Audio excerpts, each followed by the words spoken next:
નમસ્કાર દર્શક મિત્રો, પ્લેગ્રાઉન્ડ ધ સ્પોર્ટ શોમાં આપ સૌનું હાર્દિક સ્વાગત છે. ફિફા વર્લ્ડ કપ જોરદાર રીતે ચાલી રહ્યો છે. રાતના ઉજાગરા તમને થતા હશે, અમને થાય એ સ્વાભાવિક છે. ધીમે ધીમે એનું મોમેન્ટમ જામતું જાય છે, લોકો એને ફોલો કરતા થયા છે, ક્યાંક એની વાતો કરતા થયા છે.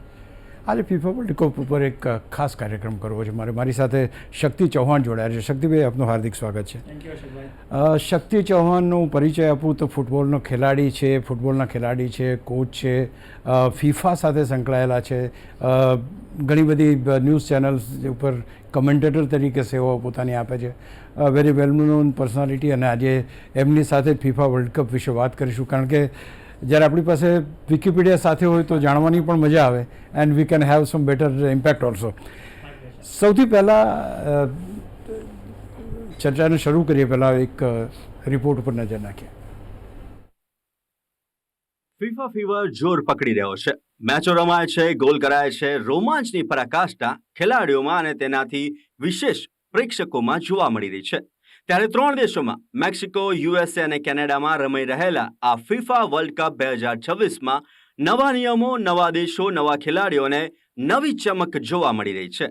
પ્રથમ જ મેચમાં સાઉથ આફ્રિકાને 2 રેડ કાર્ડનો સામનો કરવો પડ્યો હતો, જ્યારે મેક્સિકોને પણ 1 રેડ કાર્ડ મળ્યું હતું. 10 સેકન્ડ્સમાં સબસ્ટિટ્યૂટ, 5 સેકન્ડમાં મેચને સ્ટાર્ટ કરી દેવી અને વોર વધુ એક્સપાન્ડ કરાયું. એઆઈનો પણ ઉપયોગ કરાયો. રમત આધુનિક બની ગઈ છે. ટેકનોલોજી પર આધારિત હોવાથી મેન મેડ ભૂલો ઓછી થાય છે. તો મેસી, રોનાલ્ડો, એમ્પ્લામ્પે, યુકા મેટ્રિડ અને લમિન યમન તેમજ હેરિકેન વગેરેનું પ્રદર્શન કેવું રહેશે તે જોવાની પ્રેક્ષકોને મજા આવશે. કેટલો રોમાંચ બનશે આ વર્લ્ડ કપ અને કેટલો સફળ ગણાશે તે તો ભવિષ્ય બતાવશે, પણ ફૂટબોલ ફીવર તો ચોક્કસ જોર પકડી રહ્યો છે.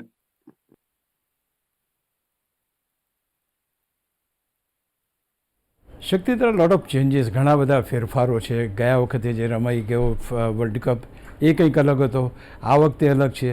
આટલી બધી ટીમો વધી ગઈ છે, આટલા બધા ગ્રુપ્સ વધી ગયા છે. સાચું જુઓ તો જે નવા દેશો આવ્યા છે, એન્ટ્રી થઈ છે, એનો ઓવરઓલ ટુર્નામેન્ટ ઉપર ઇમ્પેક્ટ કેવો પડશે? અશોકભાઈ, ખરેખર જોવા જઈએ તો આ ફિફા વર્લ્ડ કપનો એક નવો યુગ શરૂ થઈ ગયો. કેમ કે જે લાસ્ટ એડિશન હતું, જે કતારમાં થયું હતું 2022માં, ત્યારે 32 ટીમોએ ભાગ લીધેલો, અને હવે અગર જોવા જઈએ તો 48 ટીમ. સો જોવા જઈએ તો 16 ટીમો વધી ગઈ છે. તો એનો બેનિફિટ પણ છે. બેનિફિટ એ છે કે હવે એશિયામાંથી જ્યારે 4 ટીમો રમવાની હતી એની જગ્યાએ હવે 8 ટીમો પ્લસ એક આપણને જે એશિયન ઓલિમ્પિક અને AFC એનું એક બીજું આપણને ચાન્સ મળે, જેના કારણે 9 ટીમો આ વખતે પાર્ટ લઈ લી છે. એટલે that's an amazing thing. Pros and cons definitely છે. અગર લાસ્ટ વર્લ્ડ કપ સુધીની વાત કરીએ તો ટોપ 32 ટીમ્સ, એટલે પહેલા રાઉન્ડથી જ એકદમ ખતરનાકની કોમ્પિટિશન હતી ને 8 ગ્રુપ હતા, 4 ટીમો હતી ને ખાલી ટોપ 2 જે ટીમ હતી એ જ જતી હતી. એટલે ઘણા બધા અપસેટ આપણને પ્લે ઓફ રાઉન્ડની અંદર જ જોવા મળી જતા હતા ગ્રુપ સ્ટેજમાં. પણ હવે જે નવું ફોર્મેટ છે જેમાં 48 ટીમ્સ છે, એટલે 12 ગ્રુપ્સ છે, 4 ટીમો છે, ટોપ 2 તો ક્વોલિફાય થશે જ, પણ બીજી જે 12 ગ્રુપ છે એની જે ટોપ 8 ટીમો છે જે થર્ડ પ્લેસ પર પણ ખતમ કરશે, એમને પણ ચાન્સ મળશે. તો ક્યાં ને ક્યાં જોવા જઈએ તો ક્વાર્ટર ફાઇનલ સુધી કાં તો રાઉન્ડ ઓફ 16 સુધી મને લાગે છે કે અમુક હાઈ સ્કોરિંગ મેચેસ જોવા મળશે. બીજી એક ખાસ ચર્ચા એ છે કે there are plenty of players who are playing their last World Cup. એવું કહેવાય છે, હું એવું માનતો નથી, because everybody wants to C them again and again. Ronaldo છે, મેસી છે, આ બધા ખેલાડીઓ જે કેટલો ઇમ્પેક્ટ આ પર્ટિક્યુલર ફિફા વર્લ્ડ કપ 2026 ઉપર એમનો રહેશે. એમ talk on the senior players. અને શું આ ખેલાડીઓ ફેઝ આઉટ થશે, અને if they are getting phased out, કોણ એવા નવા ખેલાડીઓ છે કે જે આમનું સ્થાન લઈ શકે? ખરેખર જોવા જઈએ તો આ વર્લ્ડ કપમાં 3 એવા ખેલાડી છે જે એમનું 6થું વિશ્વકપ રમી રહ્યા છે. એટલે 20 વર્ષથી એ લોકો 2006થી લઈને આ 2026 આવી ગયું, બધા જ વર્લ્ડ કપમાં પાર્ટિસિપેટ કર્યું છે. સૌથી ઓલ્ડ ખેલાડી Cristiano Ronaldo, the legend, પોર્ચુગલનો, 41 years, એમનું લગભગ લાસ્ટ વર્લ્ડ કપ ડેફિનેટલી. ત્યારબાદ ગ્યુએર્મો ઓકોશા, જે મેક્સિકોના ગોલકીપર છે, એમનું પણ આ 6th વર્લ્ડ કપ છે. અને ત્રીજો જે ખેલાડી છે ધ લેજેન્ડરી લિયોનેલ મેસી, એ પણ આર્જેન્ટિનાના, એ અત્યારે 24 જૂને 39 વર્ષના થશે. તો આ 3 ખેલાડીએ 6 વર્લ્ડ કપ રમ્યા. પણ ત્યારબાદ કેસિમેરો છે, નેયમાર છે, ડી બ્રાઇનર છે, પછી નેવાર છે, જે એવો ગોલકીપર છે જર્મનીનો જેને સ્વીપર કીપર કહેવાતો હતો ને એ ફોર્મેટ એ લાવ્યા છે. તો એટલા ઘણા બધા સુપરસ્ટાર વર્લ્ડ ફૂટબોલના એ લાસ્ટ વર્લ્ડ કપ રમશે. પણ જે કહેવાય છે ને, જબ એક સદી જાતી હૈ તો દૂસરી આતી હૈ, એ રીતે એક જનરેશન જશે તો બીજી જનરેશન આવશે.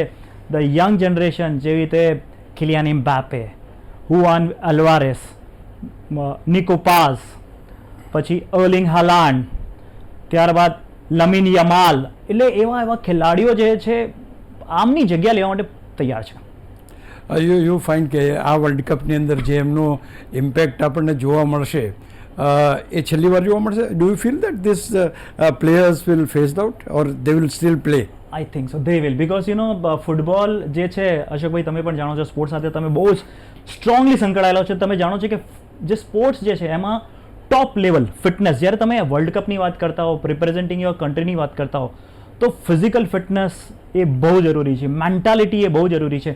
ને એક સમય પછી એવું થઈ જાય કે જે નયા યંગ બ્લડ્સ આવે છે, નવા છોકરાઓ આવે છે ને એ બહુ ટફ કોમ્પિટિશન આપે છે ને it's going to be really very difficult, because આ લેજન્ડ્સની જેને મેં વાત કરી, એ લોકોએ કશું પ્રૂવ કરવાનું રહ્યું નથી. Ronaldo, Messi, they have done everything. So now maybe this is the last world cup and I hope Messi last time જીત્યો હતો તો ભગવાન કરે રોનાલ્ડો પોર્ચુગલ સાથે જીતી જાય તો એક જે ટ્રોફી હજુ સુધી રોનાલ્ડો નથી જીત્યો એ કદાચ આ વર્ષે જીતી જાય. હવે સૌથી વધારે ચર્ચા શક્તિ જે જોવા મળી રહી છે આપણને, that is absolutely something new, something amazing. You know, એઆઈનો ઉપયોગ કરવામાં આવ્યો છે, રૂલ્સ નવા બન્યા છે, એન્ટ્રી માટેના રૂલ્સ હેઝ બીકમ 10 સેકન્ડ્સ અથવા 5 સેકન્ડ્સના બનાવી દેવામાં આવે છે. So there are plenty of things have change and there are plenty of new things are coming up. એમ કહે છે કે રેફરીના માથા ઉપર પણ એક કેમેરો હશે which you will be able to see that right on the top. એ પણ તમને મેદાનનો જે વ્યૂ છે આપશે. By adding all this things, all this gadgets, will that really make this World Cup more attractive or more rather એમ લાગશે કે કંઈક નવું જ આપણે જોઈ રહ્યા છે, કે નવી દુનિયામાં આપણે જઈ રહ્યા છે એવું? ખરેખર જોવા જઈએ ને તો ટેકનોલોજી જે છે એનો ફાયદો બધાએ ઉઠાવવો જોઈએ. અને આઈ એમ ગ્લેડ કે ટેકનોલોજી ફૂટબોલમાં આવી ગઈ છે. આપણે જોયું છે ક્રિકેટમાં સ્પાય કેમ આવી ગયા છે, એમ્પાયર કેમ આવી ગયા છે, થર્ડ એમ્પાયર આવી ગયું છે. એવી રીતે ફૂટબોલમાં પણ થર્ડ એમ્પાયર એટલે VAR, વિડીયો આસિસ્ટન્ટ રેફરી, તો એ પણ આવી ગયા છે. અને જે પ્રમાણે અત્યારે રેફને પણ જે કેમેરો આપવામાં આવે છે તો એક રેફ કેમ ને ઘણા બધા નિયમો જે આવ્યા છે. ને અગર આપણે બોલની વાત કરીએ ને તો જે તમે એઆઈની વાત કરી અશોકભાઈ, તો Trionda is the ball, Adidas ball which is been played in this world cup. એ બોલ જે છે ને એ 4 પેનલનો બોલ છે, એમાં પણ ચિપ્સ છે ને એને પણ શું કહેવાય કે એને ચાર્જ કરવામાં આવે છે ને સમથિંગ. એક્ઝેક્ટલી, એ જે બોલ છે ને એને મેચની પહેલા 90 મિનિટ માટે ચાર્જ કરવામાં આવે છે ને એ જે ચાર્જ છે લગભગ 6 કલાક સુધી તમને લાઈવ ડાટા, એટલે જે ઓફસાઇડ માટે જે રેફરીઝને ત્યારે તકલીફ પડતી હતી ને એ બધું લઈ લીધું છે. એટલે માઇક્રો સેકન્ડ પણ અગર હેરલાઇન પણ અગર કોઈ ખેલાડી આગળ હશે એ પણ કરશે ચેક, કેટલું રન થયું, કેટલું ડિસ્ટન્સ કવર થયું. ડાટા જે હશે ને આ વર્લ્ડ કપના એ અમેઝિંગ, એટલા ડિટેલિંગ હશે ને, એટલે this is become so advantage for the referees also. હવે રેફરી પણ ભૂલ કરશે ને કોઈ પ્રોબ્લેમ નથી, તરત જ એમને એમના જે યર પગ છે એમાં એમને ઇન્ફોર્મેશન મળી જશે ને જે મિસ્ટેકન આઈડેન્ટિટીના કારણે તમે ફાઉલ કર્યો ને મને કાર્ડ મળી ગયો, કે તમે ખાલી ફેક કર્યું ને મને કાર્ડ મળ્યો, એ બધી હવે જતી રહેવાની. એટલે આ એક બહુ જ મોટું બૂન છે, એડવાન્ટેજ છે ફોર વર્લ્ડ ફૂટબોલ. પણ મારે એમ પૂછવું છે Shakti, because will that be advantages? કારણ કે ઘણા બધા ખેલાડીઓ એવા છે કે જે મોઢું ઢાંકીને કંઈ બોલતા હોય છે, એબ્યુઝિંગ કરતા હોય છે, કે જે કંઈ એની ઉપર બી પ્રતિબંધ છે. એટલે આ બધું કરવાથી જે આવા થોડાક નોટોરિયસ ખેલાડી બી હોય છે તો will they be at the stake અને ક્યાંક ને ક્યાંક સાઇડલાઇન થશે લોકો? જોવા જઈએ ને અશોકભાઈ તો જે વર્લ્ડ ફૂટબોલ છે ને એ આપણને યુનાઇટ કરે છે. ને અનફોર્ચ્યુનેટલી ઘણા બધા એવા કેસીસ આવ્યા છે જેમાં રેસિઝમના કારણે બહુ મેચીસને સ્ટોપ કરવામાં આવી છે અને ઘણા ફેન્સને એમ્પ્ટી સ્ટેડિયમ્સમાં પોતાના ટીમને રમવું પડ્યું છે, કેમ કે બેન, ફીફા બેન પણ લાગ્યું છે. તો હવે કોઈ પણ જઈ તો મારે તમારી જોડે વાત કરી હોય તો હું આમ કરીને વાત ના કરી શકું મારે, કેમ કે આજકાલ લિપ રીડર્સ પણ હોય છે કે તમે શું કહી રહ્યા છો, ભલે તમે અવાજ ના આવે પણ એ લિપ રીડર્સ છે ને એ પણ જાણી લે છે કે આના શું શબ્દો છે. એટલે એ હિસાબે રેફરીએ આને કીધું છે નો ટોલરન્સ, ઇનટોલરન્સ, કે જે પણ હોય તમારે જે પણ વાત કરવી છે તમે મોઢ હાંક્યા વગર જ વાત કરવાની છે. સો આઈ થિંક આ બધી વસ્તુની impact or rather I would say one more thing because will players be more conscious about it એની રમત ઉપર કંઈ અસર પડશે ફોર શ્યોર જીતે ઘણા હોય છે બૂમાબૂમ કરતા હોય છે ને એવરીવેર ક્રિકેટમાં હોય છે ફૂટબોલમાં પણ I have seen many this thing who speak very loudly અને Absolutely. ડિસ્ટર્બ કરતા હોય તો આઈ થિંક એ લોકોની ઉપર થશે પ્રતિબંધ આવશે. કેમ કે તમે ક્રિકેટની વાત કરી, ક્રિકેટમાં સ્લેજિંગ કહેવાય છે ને, એટલે સામેવાળા ખેલાડીને ટેમ્પર એનો ટેમ્પરામેન્ટ લૂઝ કરાવીને એની વિકેટ લઈ લો કાં તો એને ચોગ્ગો મારી દો. Right. એ રીતે ફૂટબોલમાં પણ શું હોય છે કે ઘણા ખેલાડી હોય છે જેને ખબર છે કે આને સાયકોલોજીકલ મારે તોડવું છે. યાદ કરો 1998 નો એ 2002 નો જે સૌથી ઇમ્પોર્ટન્ટ જે ફાઇનલ હતી 2006 I am sorry, France versus Italy. Zinedine ઝિડાનને જે પ્રમાણે ઉકસાયો હતો અને પછી એને હેડબટ કર્યું હતું માટારાઝીને, ને એના કારણે એને રેડ કાર્ડ મળ્યો હતો ને એ બહાર જતો રહ્યો હતો ફાઇનલ મેચમાં ને ફ્રાન્સ હારી ગયું હતું એ ફાઇનલ. તો એવા ઇન્સિડન્ટ ના બને. હવે માટારાઝીએ શું કીધું એ તો કોઈએ સાંભળ્યું નહીં, પણ એનું રિએક્શન જોઈ લીધું બધાએ. Everybody has seen that. હા, તો હવે આ છે કે કોઈ પણ કોઈને ઇન્સ્ટિગેટ નહીં કરી શકે કેમ કે everything is captured, everyone is under surveillance. Coming back to તમે રેડ કાર્ડની વાત કરી. Now this first match I think they have given 2 red cards in one match. Three red cards. One is of Mexico, Yes. two of South Africa. Yes. So how is it the effect of the same technology? Effect of the same technology. Yes, જે second red card હતો ને એ definitely effect of the technology, કેમ કે એ જે ખેલાડી હતો ને એ એક્શનમાં નહોતો, એ રન કરતો હતો ને, એ રન કરતા કરતા એને હિટ કર્યું. તો રેફરીના નજરમાં નહોતું, પણ VAR જે ટેકનોલોજી છે એ લોકોએ કેપ્ચર કર્યું, રેફરીને ઇન્ફોર્મેશન આપ્યું, ત્યારબાદ રેફરીએ ગેમને સ્ટોપ કર્યું. એ જે સ્ક્રીન લાગેલી હોય Okay. એ સ્ક્રીનમાં ગયો, એ સ્ક્રીનમાં એને જોયું and he so that exactly that was N incident without બોલ, ડેલિબરેટ હિટ, ને એના કારણે એ રેડ કાર્ડ મળ્યો. સો ટેકનોલોજીએ એ રેડ કાર્ડ અપાયો ખરેખર જોવા જઈએ તો. That's what exactly. અચ્છા, કમિંગ બેક ટુ ફૂટબોલ, વર્ષોથી રમાય છે, વર્ષોથી જોવાય છે. there are plenty of countries get into it. There are 48 teams this time. Brazil, Spain, some very important countries are there who are possessing the World Cup for many years. Like આ વખતના જે top class ટીમો તમે ગણો છો અથવા તો એના ખેલાડીઓ સાથે it is a top class like કે એના ખેલાડીઓ સારા છે. વોટ યુ ફીલ, કોનો દબદબો રહેશે એમ કહે તો એનાથી વિશેષ કે કોનું ગ્રુપ પહેલી વસ્તુ ચાલો ને એ પૂછી લઉં. Which group is very dangerous?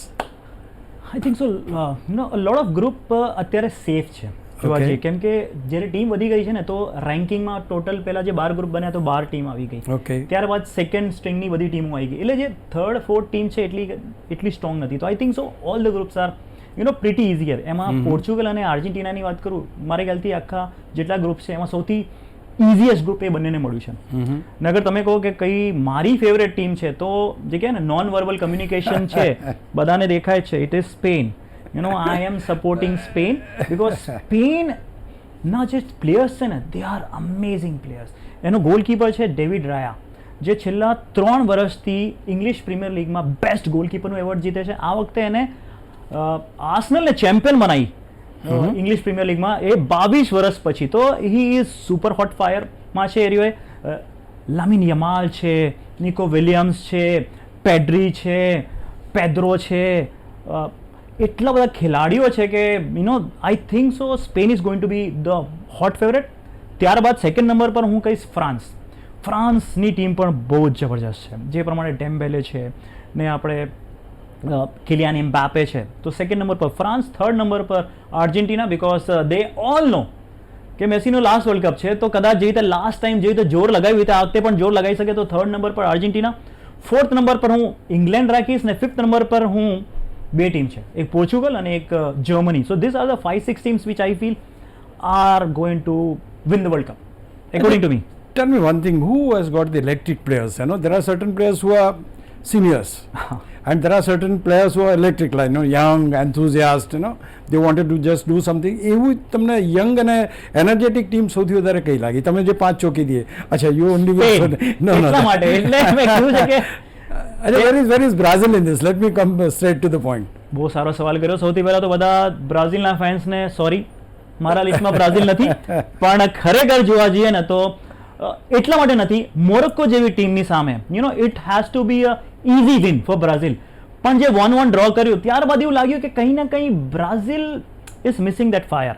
The samba magic ક્યાં ને ક્યાં મિસ થઈ રહ્યું છે. Vinicius junior definitely an amazing player, એને ગોલ માર્યો, પણ નેમાર એની ફિટનેસ, એની ઇન્જરીના કારણે રમી નહીં રહ્યો. એટલે ક્યાં ને ક્યાં I feel Brazil is not there, but still a lot of Brazilian fan I know. ચલો અર્જેન્ટિનાનું પૂછી લો. આર્જેન્ટિના યસ ડેફિનેટલી જીતે. તમે કહ્યું ને, I think this is going to be a mixture of youth and experience. Experience ખેલાડી એટલા બધા છે. એમી માર્ટિનેસ છે ગોલકીપર, બેસ્ટ ગોલકીપર, જેને લાસ્ટ ટાઈમ વર્લ્ડ કપ જીતાડ્યું. ત્યારબાદ મેસી છે, પછી ઓટામેન્ડી છે. આ બધા ખેલાડીઓ જે છે એમની લાસ્ટ વર્લ્ડ કપ રમી રહ્યા છે. અને જે યંગ બ્લડ છે, નિકોપાસ, આલ્વેરેસ, એન્ઝો, આ બધા ખેલાડી એવા છે કે મોલિનો, આ બધા ખેલાડીઓ they want to do contribute. ને જે કહેવાય ને, જે રીતે મને યાદ છે સચિન તેંડુલકરની લાસ્ટ વર્લ્ડ કપ હતી, તો યુવરાજ ને બધાએ કીધું નહીં पाजी के लिए जीतना है. Same thing was with Qatar. They wanted to win it for Messi, and they know that nobody has done double. Let us do double. So maybe they want to do it double for Messi. Why not? તો ખાસ એટલે તમારા લિસ્ટમાં એક બે બીજી ટીમો બી રાખજો, કારણ કે ફેક્ટ બીજી એવું એ વસ્તુ કહેવી છે કે જે રોમાંચ જોઈએ અથવા તો the number of people watching this match, people coming to the stadiums, હજુ એટલું બધું આમ જામી નથી match. What exactly is they, અથવા તો અત્યાર સુધીની જે મેચો રમાઈ છે, which match you find it was something which has got some potential in it? જોવા જઈએ તો જે ફર્સ્ટ મેચ રમાઈ હતી USA versus Paraguay, what a match! કેમ કે હોમ ટીમ રમતી હતી, જેમ પેક સ્ટેડિયમ. ને જે લાસ્ટ વર્લ્ડ કપમાં યુએસએ ખાલી 4 ગોલ માર્યા હતા ટોટલ ગ્રુપ સ્ટેજમાં, આ લોકોએ પહેલી મેચમાં 4 ગોલ મારી દીધા. તો it is a statement that we are the host, we are ready and we are ready to move ahead. So that was an amazing. અને તમે વાત કરી કે ફેન્સનું, તો unfortunately the world cup is playing in 3 countries: USA, Mexico, Canada. And we know what's happening with USA. યુએસએમાં જે visa restriction છે, બહુ બધી ફેન્સને વિઝા નહીં મળી રહ્યા. પ્લસ જે ટિકિટ પ્રાઇઝિંગ છે, અગર કમ્પેર કરો કતાર અને યુએસએની, ઇટ્સ ઓલમોસ્ટ 10x છે. જે $70 ટિકિટ મળતી હતી, જસ્ટ અહીંયા રોકીશ તમને. એ વખતે જ્યારે કતારમાં રમ્યો હતો, distance to travel for the players and the teams બહુ લિમિટેડ હતું. અને અહીંયા આગળ there are thousands of kilometers you have to travel from one country to another country. Absolutely. and બીજું શું છે અશોકભાઈ, કે parking charges are $100. Can you imagine? $100 is parking charges, shuttle charges are $100, the tickets are $400. $400 એટલે લગભગ 35,000 થી 40,000 રૂપિયાની. એ પણ કઈ કેટેગરી 5 દૂરબીન લઈને બેસવું પડે. એટલે it is really very very difficult. I feel this world cup is the most expensive. ને તમને ખબર છે હાઈએસ્ટ ટિકિટ કેટલામાં ગઈ છે? એની આઈડિયા? ના. $2 million. Can you imagine? એટલે લગભગ 2.5 કરોડની આજુબાજુ. કેવો ક્રેઝી ફેન છે જેને ફાઇનલની આ ટિકિટ, ને એને જે ટિકિટ લીધી છે ને, એને જે ફીફાનો પ્રેસિડેન્ટ છે ઇન્ફેન્ટિયો, એ પોતે કહે છે કે આઈ એમ going to serve him cook and hot dog. Just imagine. But I think that's the reason spectators ઓછા આવે છે, એનું કારણ આ કહી શકાય. યસ. અને બીજું પણ કારણ છે. પહેલાં મેચિસ થોડી મુશ્કેલ હતી, કેમ કે જે ટેલિકાસ્ટ ને જે ટેકનોલોજી નથી. હવે 4K 8K આવી ગયું છે, એટલે બધા ઘરે મોટું સ્ક્રીન લગાવીને ફેમિલીને બધા ભેગા 4 વખત તો એના રિપ્લે જોઈ શકો, 4 એંગલથી જોઈ શકો. એબ્સોલ્યુટલી. ને પાર્ટી ઘરે કરી શકો, જેટલો ખર્ચો ત્યાં કરવાનો છે એના કરતાં અહીંયા બાર્બેક્યુ લગાવો, મ્યુઝિક લગાવો, ફેન ઝોન બનાવો, દોસ્તોને બોલાવો ને એન્જોય કરો. તો it's going to be in house party, I think so, with 4K and 8K. અચ્છા, coming back to FIFA world cup, all this years it has got a legacy કે આટલા વર્ષોથી રમાય છે, આટલી ટીમો એ કરે છે, આ રીતના એ કરે છે. હવે અહીંયા આગળથી તમે કયા એવા સ્ટાર્સ જોઈ શકો છો? સ્ટાર જોઈ શકો in the sense which players you are expecting them to be the best in the tournament? See, for sure Kylian Mbappe from France. ને એવું લાગી રહ્યું છે કે why there is lot of, આની ચર્ચા કેમ આટલી બધી છે? કેમ? કારણ કે last world cup also he has got most of all the prizes have gone to him. You feel that after 4 years the same energy will be shown? આમાં શું છે કે હી ઇઝ જસ્ટ 27. ખાલી 27 વર્ષનો છે. ને મેસી ને Ronaldo જે ઓલમોસ્ટ 40 પર પહોંચી ગયા છે. તો આ ખેલાડી પણ મારા ખ્યાલથી બીજા 2 વર્લ્ડ કપ સુધી તો ઠંડો નહીં પડે. He is an amazing player, super hot player. ત્યારબાદ અર્લિંગ હાલાન્ડ, એ ટોપ ગોલ સ્કોરર છે, પણ એ રમી રહ્યો છે નોર્વે માટે. ને નોર્વે એક ખેલાડીથી તો થાય ના. Now he is the best player, but he's playing in a country where he doesn't have that support. Okay. એટલે there will be a problem with Erling Haaland. Lamine Yamal, સ્પેનનો ખેલાડી, એના માટે બ્રાઇટ ફ્યુચર છે કેમ કે હી 17 and he's playing his first World Cup. ઓહ, સો નાવ જે પ્રમાણે એની સામે એજ ફેક્ટર છે અને અત્યારે એ કહેવાય ને હોટેસ્ટ પ્રોપર્ટી ઇન વર્લ્ડ ફૂટબોલની અગર વાત કરીએ આપણે તો હી ઇઝ એન અમેઝિંગ ખેલાડી, ટોપ ગોલ સ્કોરર, ન્યૂ મેસી કહેવાય છે ને કેમ કે Okay. બાર્સેલોના માટે રમે છે એટલે જે કહેતા ને કે મેસી જતો રહ્યો પછી બાર્સેલોનામાં એ ઓલવેઝ વેક્યુમ રહ્યો છે તો આ ખેલાડી છે જે વેક્યુમને કમ્પ્લીટ કરી શકે છે તો he is the one. there are a lot of other players also but I feel these are the two superstar which I see in future. અચ્છા, tell me one thing, how giants જે છે આપણે જે વાત કરી, how they are going to perform? કેવું લાગે છે તમને જે રીતે એ ટચમાં છે અથવા તો રિસન્ટ પાસ્ટ ટુર્નામેન્ટ્સ એ લોકો રમ્યા છે? Do you steel feel that they have that power, that આગ છે રમવાની, કિલિંગ ઇન્સ્ટિંગ છે? Yes. You feel that they have that? See, for recent tournaments તમે જોઈ હશે એટલે હું કહું. ડેફિનેટલી ફોર શ્યોર અગર હું પોર્ચુગલની વાત કરું તો રોનાલ્ડોની લાસ્ટ વર્લ્ડ કપ છે, 41 યર્સ છે અને છેલ્લા 2-3 વર્ષથી એનું પરફોર્મન્સ ડાઉન થઈ રહ્યું છે અને is not playing in Europe, he is playing in Saudi Arabia છેલ્લા 3-4 વર્ષથી. તો એ લીગનું એટલું સ્ટાન્ડર્ડ નથી પણ જોવા જઈએ ને તો this year Portugal has the amazing team, the best team. જે રોનાલ્ડોને જે ટીમ જોઈએ ને વર્લ્ડ કપ જીતવા માટે એ ટીમ છે પણ દુર્ભાગ્ય અગર વર્ષ વાત કરું ને, if Ronaldo is playing no in the starting 11 the team is not 100%. Okay, So if he wants to play he has to play for some time. If he plays for maximum time તો એક સારો ખેલાડી બહાર બેસશે. અગર world cup એને જીતવું છે ને તો એને ખાલી જ્યારે જરૂરત પડે ત્યારે આવવું. ઓકે, પણ મેસીના કેસમાં ડિફરન્ટ છે કેમ કે Messi is magic, is not Messi, is magic. Is magic. હા, મેજિક એટલા માટે કહું છું કેમ કે he doesn't run. Okay, people are saying કે આ શું છે, મેદાન પર ઊભો છે પણ એ જે સ્કેનિંગ કરે છે ને ઓકે, એ ચેસના ખેલાડી કહેવાય. આપણે ચેસ રમતો હોય ને આપણે 2 સ્ટેપ આગળ વિચારતો પણ પછી ગ્રાઉન્ડ માસ્ટર રમતો હોય ને એ આગળના 4, 5, 6, 7, 8 સ્ટેપ આગળ વિચાર. Okay. Messi is like that. એ આખું ગેમને સ્કેન કરી નાખે અને ખ્યાલ આવી જાય કે ક્યારે કયો મુમેન્ટ ક્યાં મળવાનો છે. Right place, right time, he is there, either scoring the goal or making the goal for his team.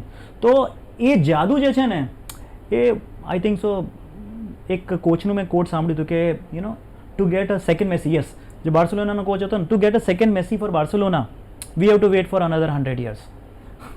નેમાર? Neymar is God's child, very very creative but unfortunately જે કહેવાય ને he has always been injury prone. એટલે maximum એને injuries રહી છે જેના કારણે એનું જે ટોપ પોટેન્શિયલ મળવું છે ને એ મળ્યું નહીં. જસ્ટ ઇમેજિન કરો એને વર્લ્ડ રેકોર્ડ તોડી નાખ્યો હતો જ્યારે 222 મિલિયનમાં PSG એને સાઇન કર્યો હતો બાર્સેલોનાથી. તો everybody was shock, my God, 222 million $. એટલે અત્યારે કેલ્ક્યુલેટરથી કાઉન્ટ કરીએ તો કેલ્ક્યુલેટર તૂટી જાય, કેટલા હજારો કરોડમાં જતો રહે. તો જસ્ટ ઇમેજિન. પણ unfortunately he could not win that big okay, okay. Thing. અચ્છા, નાવ લાસ્ટ ક્વેશ્ચન. હમણાં જ તમે કંઈક ઈરાનની વાત કરી કે the team is travelling and what exactly that is? આવો દર્શક મિત્રોને જણાવી દઈએ. યસ દર્શક મિત્રો, this is not political but અમે જાણી રહ્યા છે કે યુએસ અને ઈરાનની વચ્ચે શું ચાલી રહ્યું છે પોલિટિકલી. પણ Iran is one of the qualified team for FIFA world cup. એ અમેરિકામાં આની બધી ગ્રુપ મેચીસ રમવાની છે પણ જે સેન્કશન્સ છે એના કારણે ઈરાનની ટીમ જે દિવસે મેચ થશે મોર્નિંગના એ લોકો લેન્ડ થશે, they will be under high security, they will go to the stadium, એ લોકો મેચ રમશે અને મેચ રમ્યા પછી તરત જ જતા રહેશે. સો એ લોકો યુએસમાં મેચના દિવસે લેન્ડ થશે, મેચ રમશે અને પાછું યુએસ એક્ઝિટ કરશે, they go back to Mexico. So આ એક થોડું પોલિટિકલ થિંગ છે which will be a kind of setback અને very tedious. ચલો, લેટ સી જે કંઈ છે we see the best of the football. Thank you so much Shakti for joining me. દોસ્તો, ડેફિનેટલી શક્તિ ચૌહાણ જ્યાં સુધી અહીંયા છે અમદાવાદમાં ત્યાં સુધી આપણે એમની સેવા ચોક્કસ લઈશું આજના કાર્યક્રમમાં. બટ આટલું જ પણ ક્યાંક ને ક્યાંક જેવી મોટી ટીમ રમશે અથવા તો કંઈક મોટો અપસેટ થશે ફરી એકવાર આપણે શક્તિને મળીશું અને શક્તિ અને હું આપને મળીશું. Thank you.